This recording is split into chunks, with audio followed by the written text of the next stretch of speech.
السلام علیکم حضور. السلام. ترمذی میں حدیث ہے، حضرت بلال رضی اللہ تعالیٰ عنہ بیان کرتے ہیں رسول اللہ صلی اللہ علیہ وسلم نے فرمایا تمہیں نماز تہجد کا التزام کرنا چاہیے کیونکہ یہ گزشتہ صالحین کا طریق رہا ہے اور قرب الہی کا ذریعہ ہے. یہ عادت گناہوں سے روکتی ہے اور برائیوں کو ختم کرتی ہے اور جسمانی بیماریوں سے بچاتی ہے.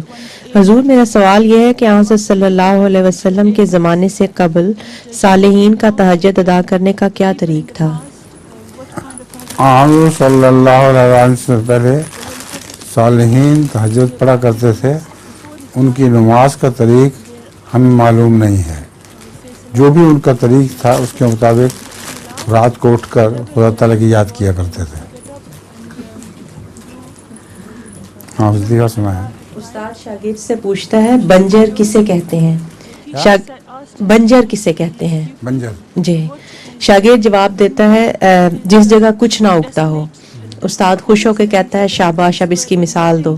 تو وہ کہتا ہے جیسے آپ کا سر. اچھا ٹھیک.